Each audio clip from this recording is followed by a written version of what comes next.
नमस्कार दोस्तों, आज के इस धमाकेदार एक्सप्लेनर में हम क्लास 12th पॉलिटिकल साइंस के chapter 3 politics of planned development को कवर करने वाले हैं। और हाँ, ये पूरा विश्लेषण एसएसटी बाय लोकेश सर के टॉप नॉच नोट्स पर आधारित है। तो चलिए बिना किसी देरी के सीधे शुरू करते हैं और अपनी एग्जाम की तैयारी को पक्का करते हैं। आज का हमारा रोड मैप बिल्कुल क्लियर और टू द पॉइंट है। नियोजन की शुरुआत से लेकर 5 ईयर प्लान्स, पब्लिक और प्राइवेट सेक्टर की बहस, हरित क्रांति और ऑपरेशन फ्लड से होते हुए हम सीधे नीति आयोग तक का सफर तय करेंगे। सभी एसेंशियल टॉपिक्स कवर होंगे, तो बस बने रहिए। तो चलिए अपने पहले सेक्शन की तरफ बढ़ते हैं, प्लानिंग एंड इट्स ओरिजिन्स। आखिर इस देश की आर्थिक बुनियाद रखी कैसे गई थी? नियोजन यानी प्लानिंग सुनने में बड़ा आम सा शब्द लगता है ना, लेकिन नोट्स के हिसाब से ये प्रॉपर एक बौद्धिक प्रक्रिया है। मतलब कुछ भी धरातल पर उतरने से पहले सोचना, तथ्यों के बजाय अनुमानों पर आधारित एक ऐसी सिस्टमैटिक अरेंजमेंट बनाना जिससे हमारे पास मौजूद रिसोर्सेज का बेस्ट आर्थिक उपयोग हो सके। बिना सोचे समझे आगे बढ़ना नियोजन नहीं है। अब देखिए, इस मैसिव प्लानिंग का आखिर अल्टीमेट गोल क्या था?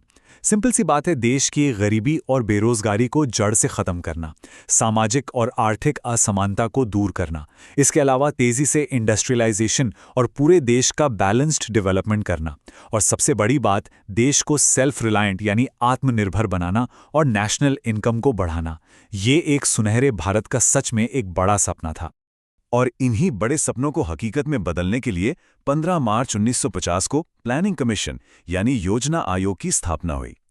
एग्जाम के लिए याद रखने वाली बात यह है कि इसके पहले चेयरमैन थे हमारे उस वक्त के प्राइम मिनिस्टर जवाहरलाल नेहरू जी, और हाँ, प्रथम वाइस चेयरमैन गुलजारी लाल नंदा थे। एकदम याद रखना इसको। चलिए अब आते हैं सेक्शन 2 पर, द 5 ईयर प्लान्स। आखिर इस ब्लूप्रिंट को जमीन पर उतारा कैसे गया? यहां हम शुरुआती पंचवर्षीय योजनाओं की टाइमलाइन देख सकते हैं। 1951 में आई पहली योजना, जिसका पूरा फोकस खेती यानी एग्रीकल्चर पर था। फिर 1956 में दूसरी योजना आई, जिसने तेजी से औद्योगिकरण पर जोर दिया। 1961 की तीसरी योजना एनर्जी और एग्रीकल्चर पर केंद्रित थी। लेकिन 1966 में एक ब्रेक लग गया, जिसे प्लान हॉलिडे कहते हैं। ऐसा इसलिए करना पड़ा क्योंकि 1962 और 1965 में देश युद्ध और एक भयंकर सूखे का सामना कर रहा था। इन मेगा प्लान्स के पीछे दिमाग किनका था, ये भी जानना जरूरी है। ध्यान दीजिएगा, पहली योजना के.एन. राज ने बनाई थी, जिनका मास्टर मंत्र था पेशेंस यानी धीरज रखना। वहीं दूसरी तरफ इंडस्ट्रियल फोकस वाली दूसरी योजना को डिजाइन किया था मशहूर इकोनॉमिस्ट पीसी महालानोबिस ने। इसके बाद के माइलस्टोन्स भी काफी इंटरेस्टिंग हैं। 1974 से 79 की 5वीं योजना में डीपी धर ने पॉवर्टी इरेडिकेशन पर फोकस किया। फिर 1982 में 6th प्लान के दौरान नाबार्ड की स्थापना हुई। 8वीं योजना तो एक गेम चेंजर थी। 1992 में पीवी नरसिम्हा राव की सरकार ने न्यू इकोनॉमिक पॉलिसी यानी एलपीजी मॉडल इंट्रोड्यूस किया, और आगे चलकर 2017 में प्रधानमंत्री नरेंद्र मोदी की सरकार द्वारा इन पंचवर्षीय योजनाओं को ऑफिशियली बंद कर दिया गया। एक पूरे एरा का एंड। अब आते हैं इस चर्चा के तीसरे पड़ाव पर, पब्लिक वर्सेस प्राइवेट सेक्टर। शुरुआती दौर में इस बात पर बहुत लंबी बहस चली कि इकोनॉमी का स्ट्रक्चर आखिर कैसा होना चाहिए। अब इस डिबेट को क्लियर कर दें। एक तरफ पब्लिक सेक्टर था, जो सरकार के कंट्रोल में होता है। इसका मेन मोटिव सोशल वेलफेयर और इक्वालिटी लाना होता है, खासकर बेसिक इंडस्ट्रीज जैसे कोल और स्टील में। लेकिन प्रॉब्लम यह थी कि इसमें इनएफिशिएंसी और कंपटीशन की कमी आम होती है। दूसरी तरफ था प्राइवेट सेक्टर, जो प्रॉफिट ड्रिवन होता है, क्वालिटी पर फोकस करता है, लेकिन इससे कैपिटल यानी पैसा कुछ ही हाथों में सेंट्रलाइज्ड हो जाता है। दोनों ही मॉडल्स के अपने अपने प्रोज और कॉन्स थे। चलिए इंडस्ट्री की इस बहस से वापस खेती की तरफ चलते हैं। हमारा चौथा सेक्शन है द ग्रीन रेवोल्यूशन, हरित क्रांति यानी ग्रीन रेवोल्यूशन।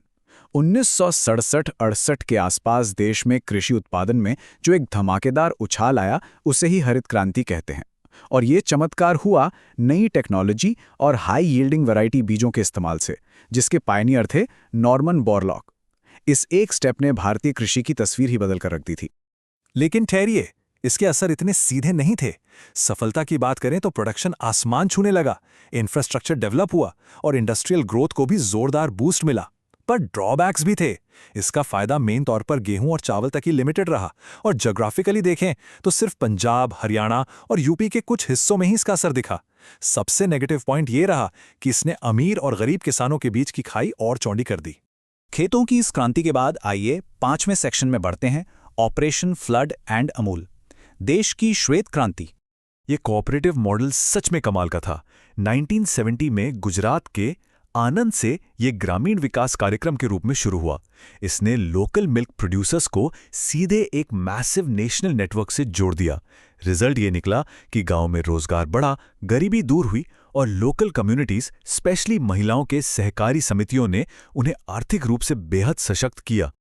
और याद रखिएगा, इस पूरे अमूल मूवमेंट और ऑपरेशन फ्लड को लीड करने वाले थे the milkman of India, Verghese Kurien. उनके इस विजन ने बता दिया कि अगर ग्रासरूट लेवल से मिल्क प्रोड्यूसर्स को ऑर्गेनाइज किया जाए तो एक पूरी इंडस्ट्री ट्रांसफॉर्म की जा सकती है। अब हम अपने आखिरी और छठे सेक्शन की ओर बढ़ रहे हैं, ऑल्टरनेटिव पाथ्स और हमारा नीति आयोग की तरफ ट्रांजिशन। सेंट्रलाइज प्लानिंग के अलावा भी देश में मॉडल्स थे, जैसे कि केरला मॉडल। ये एक डिसेंट्रलाइज पाथ था जहां सिटीजन्स के वॉलंटरी ग्रुप्स ने डेवलपमेंट को लीड किया। इनका पूरा फोकस एजुकेशन, बेहतर हेल्थ और पॉवर्टी रिडक्शन पर था। ये दिखाता है कि विकास के और भी बेहतरीन और डेमोक्रेटिक रास्ते थे। अब आपसे एक सवाल है, दशकों तक चलने वाली इन पंचवर्षीय योजनाओं के बाद आखिर 1 जनवरी 2015 को प्लानिंग कमीशन को किस संस्था ने रिप्लेस किया? जरा याद कीजिए। अगर जवाब नीति आयोग है तो एकदम ठीक, 1 जनवरी 2015 को इसकी स्थापना हुई।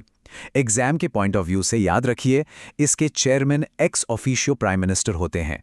इसके फर्स्ट वाइस चेयरमैन अरविंद पनागारिया थे और प्रेजेंट वाइस चेयरमैन सुमन बेरी हैं। नोट्स के हिसाब से सीईओ अमिताभ कांत हैं। नीति आयोग ने पुराने प्लानिंग मॉडल की जगह आकर पूरी प्लानिंग प्रोसेस को बिल्कुल बदल दिया।